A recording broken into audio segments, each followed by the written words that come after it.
Chères sœurs et frères, bien-aimés dans le Seigneur, j'ai eu une bonne nouvelle à vous annoncer. Pas tout l'Évangile, mais juste une promesse formidable en ces temps mauvais et troubles où la mort et la division rôdent. Il s'agit d'un remède miracle qui donne la vie éternelle. Ni médicaments, ni vaccins, avec les doutes et objections qui divisent actuellement, juste du pain. Mais du pain venu du ciel. Vous verrez, nous avons même la recette, par la foi, de transformer tout pain en corps du Christ par modification de substance. Nous y reviendrons. Je vous préviens, pour ma part, la démonstration nécessitera à minima un peu de foi qui se définit bien dans Hébreux 11, 1 comme la ferme assurance des choses qu'on espère et la démonstration de celles qu'on ne voit pas. De quoi parle-t-on de vie éternelle? Jésus, pain de vie. Au verset 49 du chapitre 6, notre texte d'appui, on lit « Vos ancêtres ont mangé la manne dans le désert et ils sont pourtant morts. » Si on ose défier les grands scribes d'aujourd'hui, on se risquerait à dire, en paraphrasant, certains se sont récemment vaccinés et pourtant ils sont morts ou ils vont mourir. Est-ce à insinuer que si nous acceptons Jésus, le pain de vie éternelle, comme Seigneur et Sauveur, nous mourions non plus? Quelle audace! Et en voici le corollaire tout aussi paradoxalement osé. Dans Jean 11, versets 25 et 26, on lit « Jésus lui dit, « Je suis la résurrection et la vie. Celui qui croit en moi vivra, quand même il serait mort. Et quiconque vit et croit en moi ne mourra jamais. » Crois-tu cela? S'il vous plaît, ne partez pas, surtout ceux qui sont derrière les écrans. J'ai ainsi fini avec les provocations des cartésiens et fâché définitivement les incrédules. Bien-aimés, le test du jour n'est pas facile. Vous l'avez entendu, mais je vais m'appliquer à réciter encore d'autres passages. Je vous préviens, nous allons devoir prendre un peu plus de temps que d'habitude, car le pain dont nous parlons ne s'avale pas précipitamment. La version d'origine du texte utilisait d'ailleurs à la place de manger le mot grec qui signifie mâcher, mastiquer. Nous allons donc prendre le temps de bien mâcher et de mastiquer ensemble cette nourriture solide. Ce n'est pas du lait pour les bébés, mais c'est de la nourriture solide pour des adultes spirituels. Aussi, allons-nous dans un premier temps prendre le texte à la lettre et mastiquer chaque mot de la déclaration qui dit « Jésus, le pain de vie, dont il faut consommer littéralement la chair et le sang », nous venons de le lire, afin d'avoir la vie éternelle. Je retiens deux mots-clés, pain et vie éternelle. Ensuite, nous franchirons un palier spirituel supplémentaire, le pain de vie comme parole de Dieu. Enfin, dans une troisième partie abrégée, qui nous mènera à la conclusion, nous évoquerons comment vivre cette promesse en nous appuyant sur le second texte du jour, Éphésiens 4, 30 à 5, 2. J'ai des amis qui nous suivent actuellement en ligne sur Facebook et YouTube, et certains blogueurs, dans ce cas, ils ont l'habitude de dire « Prenez vos tabourets ». Si vous êtes prêts, allons-y. Première étape, le texte à la lettre. Notre entendement n'arrive pas à supporter ce message de chair, de sang, qu'il faut manger et boire pour la vie éternelle. Et on a envie de passer vite à autre chose, plus comestible, comme l'image des hosties toutes rondes, bien blanches, accompagnées d'un vin rouge dans un beau calice doré. Mais ne nous dérobons pas. Jésus et son discours, le texte donc, par plusieurs procédés littéraires, insiste sur le fait qu'il parle bien de son corps physique au sens chair ou viande, et de son sang tout aussi au sens littéral. Je cite Jean 6, 51, deuxième partie. « Le pain que je donnerai, c'est ma chair. Je la donne afin que le monde vive. » Jésus a été effectivement crucifié. Ses mains ont saigné. On lui a planté une lance dans son flanc. Du sang a vraiment coulé. Âme sensible, s'abstenir. Végétarien et vegan aussi. La manne. Jésus précise d'entrée qu'il ne parle pas de n'importe quelle nourriture, fût-elle miraculeusement tombée du ciel. Passons donc vite, comme Jésus, sur la manne. Nourriture providentielle, certes envoyée par Dieu, dont bénéficièrent les Hébreux dans la traversée du désert du Sinaï quand ils ont fui l'Égypte. Il s'agit juste d'une nourriture provisoire de circonstance pour les transitions difficiles et qui ne donne pas la vie éternelle. Je me retiens de relire le passage que j'ai lu tout à l'heure. Venons-en donc au pain. Le pain, lehem en hébreu, est présent tout au long de la Bible, plus de 300 fois au passage. Comme dans la plupart des langues, le mot hébreu lehem peut communément désigner la nourriture au sens large. Pourquoi Jésus pain de vie?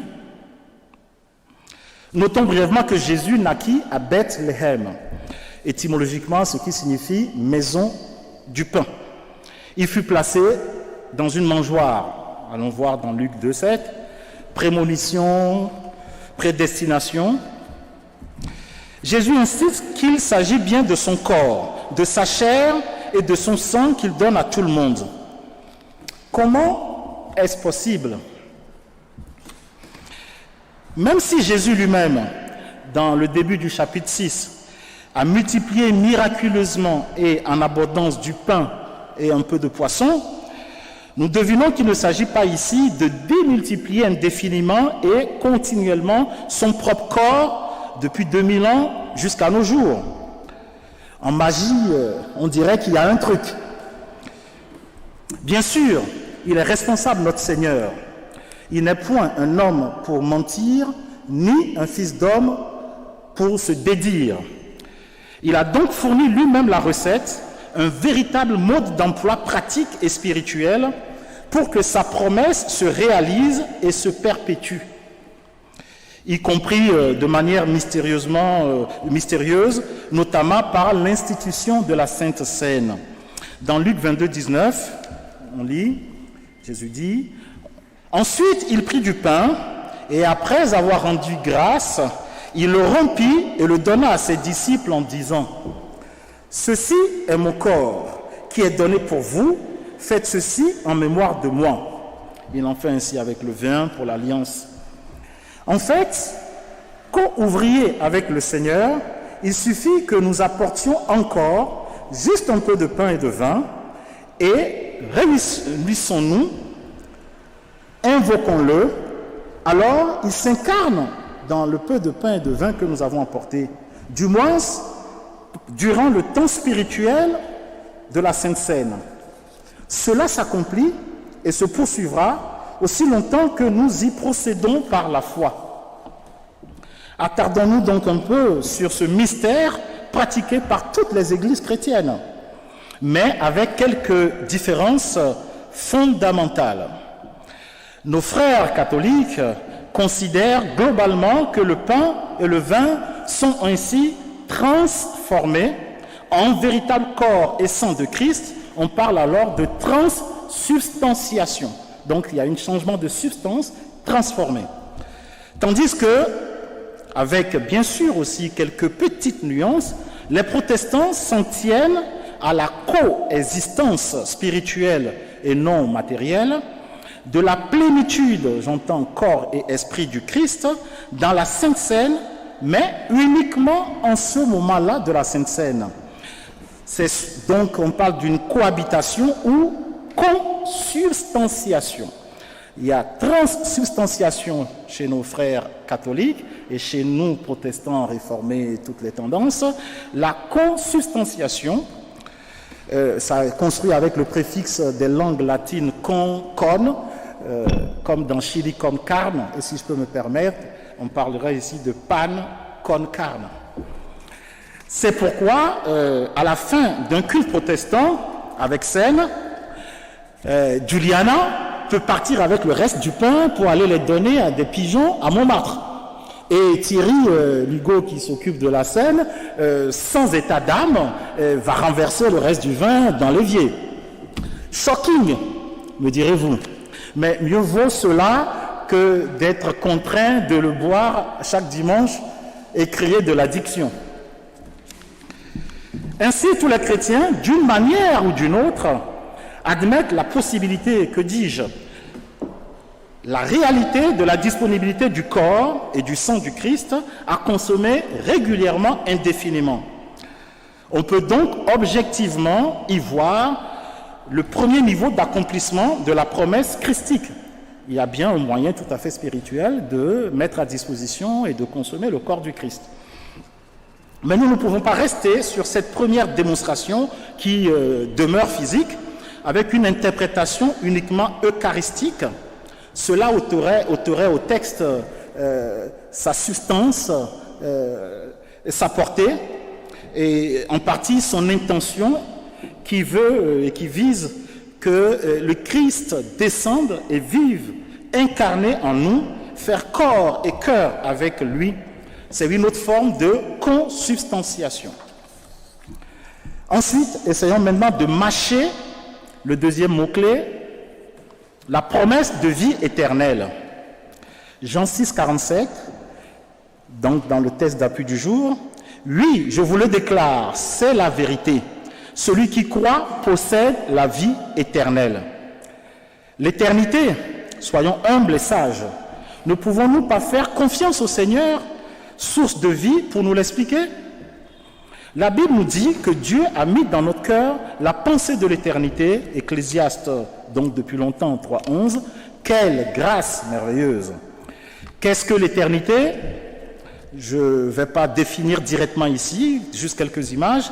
Les pharaons dont nous parlons nommément, depuis la nuit des temps jusqu'à nos jours, ont-ils atteint une forme d'éternité?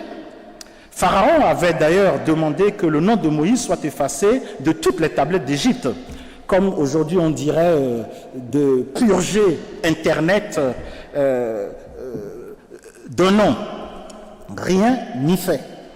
Toute la postérité connaît aujourd'hui Moïse, sa vie, ses exploits. Autre exemple, autre piste, les gènes perpétués d'un parent vers sa progéniture ne pourraient-ils pas constituer un relais d'éternité? A contrario, nous parlons d'éternité, mais nous savons que nous sommes tous mortels. Je n'ai pas besoin du syllogisme d'Aristote pour réaliser cela. Tenez, même Lazare de Béthanie, le frère de Marthe et Marie, ressuscité par Jésus-Christ lui-même, finit par mourir dans Jean 11. Quel paradoxe! Tous les hommes vont mourir et quitter cette enveloppe charnelle. Raison de plus pour rechercher l'éternité. Nouveau paradoxe. Cette vie éternelle que notre entendement ou notre science actuelle ne saisit pas encore, quelqu'un nous la promet et en dévoile la recette simple. Jésus, le pain de vie. Ma foi me suffit, avec la grâce de Dieu, pour recevoir ce pain de vie éternel. Pour moi, je n'ai pas besoin non plus du pari logique de Pascal pour cela. J'ai hésité à parler de ça pour abréger ma prédication, mais je pense que c'est une révélation personnelle, je dois la partager. Dans mes méditations récentes pour préparer cette prédication, m'est venue l'analogie avec ce que nous pratiquons de plus en plus actuellement, le droit de donner notre consentement pour l'exploitation et la conservation de nos données personnelles.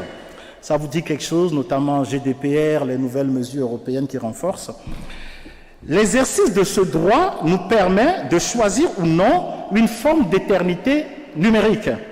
En effet, nous pouvons ainsi exercer notre droit à l'oubli et imposer à chaque organisme d'effacer nos données du moment où il y a un délai de non-interaction avec eux.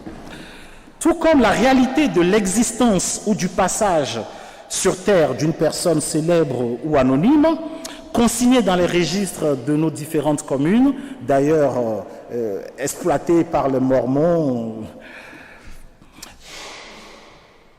Acceptons et demandons l'inscription de notre nom dans le grand livre spirituel de la vie éternelle. Donc ma révélation, c'est vivre la promesse d'éternité offerte par Jésus, le pain de vie, c'est peut-être aussi simple qu'un consentement électronique. C'est à nous de dire souverainement oui ou non. Oui, je crois et je reçois le pain de vie éternelle. Non, je ne crois pas, je n'en veux pas. Terminé. CQFD. Continuons notre progression, accélérons un peu et arrivons à pain de vie comme parole de Dieu. Jésus répondit, « Il est écrit que l'homme ne vivra pas de pain seulement, mais de toute parole, vraiment, qui sort de la bouche de Dieu. » Matthieu 4,4. Selon les Écritures, le corps du Christ est également assimilable à la parole elle-même. Dans Jean 1, verset 14, j'aime tout Jean 1, le verbe, la parole. Et la parole, au sens logos, a été faite chair. Et elle a habité parmi nous, pleine de grâce et de vérité. Et nous avons contemplé sa gloire. Une gloire comme la gloire du Fils unique venu du Père. On parle bien du pain céleste, du pain descendu du ciel. Y compris la prière commune du Notre Père, donne-nous aujourd'hui notre pain quotidien, exprime à la fois une demande de nourriture concrète, mais aussi spirituelle. Cette parole apporte la satiété et l'instruction qui sauve de la mort. N'est-il pas écrit dans l'Ancien Testament, « Mon peuple périt, faute de connaissance » Osée 4, 6. Dans notre texte du jour, au verset 45 du chapitre 6 de l'évangile donc de Jean, les prophètes ont écrit ceci. Ils seront tous instruits par Dieu. Quiconque écoute le Père et reçoit son enseignement vient à moi. Donc, l'enseignement, le parcours initiatique fait partie du chemin. Par exemple, avant la communion, il faut suivre longtemps les enseignements du catéchisme. Chers amis, la parole de Dieu ne se limite pas à un objet de connaissance comme une science logos, fût-elle théologie, théologos. Ce qui apporte la foi, c'est le rhéma, la parole dédiée, spécifique pour une situation. Rhéma, c'est la révélation, dont chacun a particulièrement besoin. Dans Romains 10, 17, ainsi la foi vient de ce qu'on entend, et ce qu'on entend vient de la parole rhéma de Christ. Enfin, commençons notre atterrissage dans notre vie concrète. La promesse de l'Éternel est faite, répétée, confirmée et réalisée. Dans Jean 6, 47, « Oui, je vous le déclare, c'est la vérité. Celui qui croit possède la vie éternelle. Venez donc, car tout est prêt. » Mais pour toucher durablement cette promesse, il y a comme dans beaucoup d'autres choses, quelques conditions supplémentaires. Le deuxième test du jour, Éphésiens 4, 4.30 à 5.2, nous donne quelques prescriptions pour déjouer les pièges et éviter certaines épreuves ou erreurs. Admettons donc que ce n'est pas automatique. J'aime à donner une image sur les portes automatiques qui sont conçues pour s'ouvrir automatiquement. Encore faut-il s'avancer à bonne distance et à bonne allure, en restant figé trop loin ou en arrivant déboulant, en se précipitant. En restant figé trop loin, elle ne sauve pas. En se précipitant, le choc est assuré.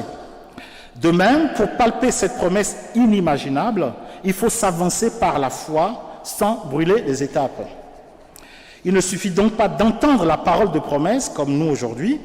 Il ne suffit même pas de manger le pain dans les rituels de Sainte Seine pour obtenir la réalisation magique de la promesse. Il faut le moyen de la foi et la mise en pratique. Le pain de vie, la parole vivante, veut faire corps avec nous, comme dans la Sainte Seine. Une imprégnation, imbrication inextricable de substance, une autre forme de consubstantiation. Notre corps est le temple du Saint-Esprit, 1 Corinthiens 6, 19. Quelques versets plus tôt, on aura appris et compris, par exemple, que Dieu a créé l'homme libre. Mais si tout nous est permis, tout n'édifie pas, tout n'est pas utile. 1 Corinthiens 6, 12. On l'a eu aussi dans la lecture de nos manquements. Le deuxième test du jour commence d'ailleurs ainsi. N'attristez donc pas le Saint-Esprit que Dieu nous accorde. Donc, en pratique, il nous faut laisser le Christ, il faut donc laisser plutôt le Christ vivre en nous et lui éviter, et par la même occasion pour nous aussi, les cohabitations gênantes, les mauvaises fréquentations, les mauvais comportements. Il nous faut désormais éviter, autant que cela dépend de nous, certaines erreurs. Il est difficile, voire impossible à l'homme de vivre sans erreur ou péché. Mais comme à l'annonce du pardon tout à l'heure, en début de ce culte, quand on est en Christ, si quelqu'un est en Christ donc, il a une nouvelle créature. Les choses anciennes sont passées. Voici, toutes choses sont redevenues nouvelles. 2 Corinthiens 5, 17. Bref, sauvé par l'annonce de la grâce, mais sans se complaire dans le péché. Ne dit-on pas que errare humanum est, sed perseverare diabolicum. La traduction se devine. Donc l'erreur est humaine, mais c'est en persévérant qui est péché. Je vais laisser passer rapidement les autres ou plusieurs petites erreurs courantes humaines, mais j'avais envie de m'attarder sur un, par exemple, pas le pire, mais juste le premier que j'ai traité, les autres auraient pu être traités autant. Je prends l'exemple de l'incrédulité.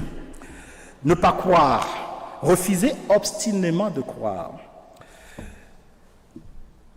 Hébreux 3 nous dit, aujourd'hui, quand vous entendez sa voix, n'endurcissez pas vos cœurs.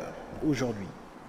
Il y a des gens, Jésus vient frapper, parfois même régulièrement, en vain à leur porte. Il vient toujours lui-même, parce qu'il tient à ce que nous soyons tous sauvés.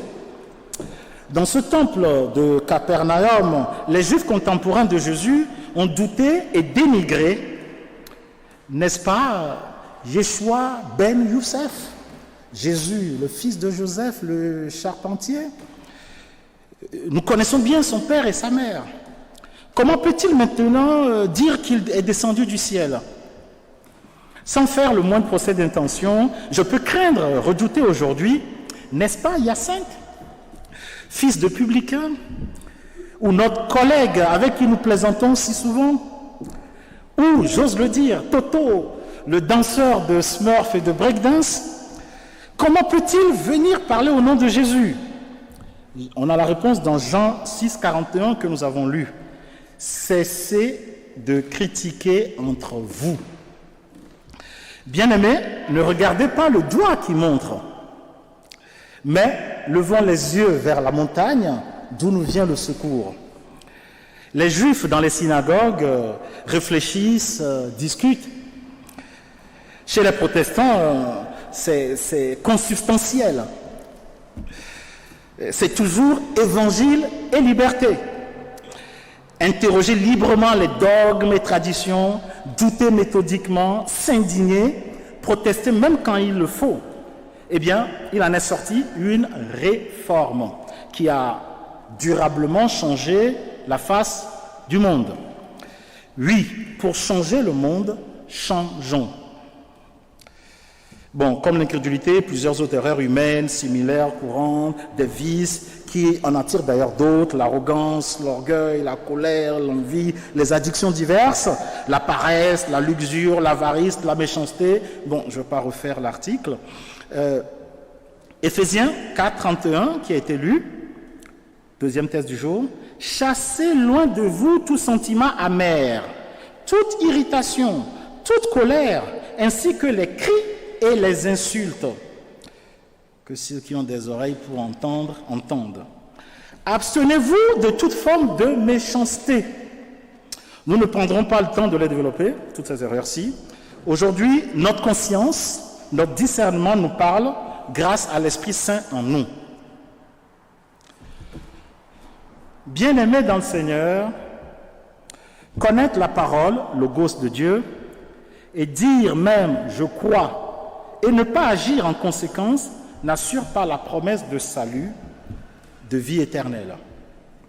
Il faut assimiler la parole, le pain de vie, le corps du Christ, faire co-substance en le laissant s'incarner en nous et en agissant en véritable imitateur du Christ. Nous devons mettre en application dans la foi la parole de Dieu, la parole Réma, au-delà de la parole de connaissance Logos, avec l'aide de Christ et du Saint-Esprit en nous.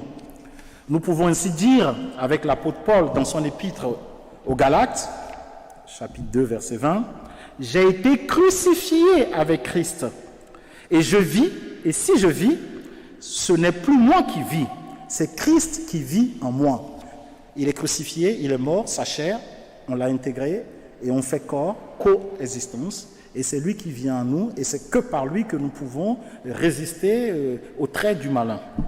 Oui, frères et sœurs, recevons le pain de vie et acceptons de vivre dans la persévérance la vie nouvelle en étant membres du corps du Christ qui nous est donné, qui nous donne d'être à la fois différents et unis les uns aux autres.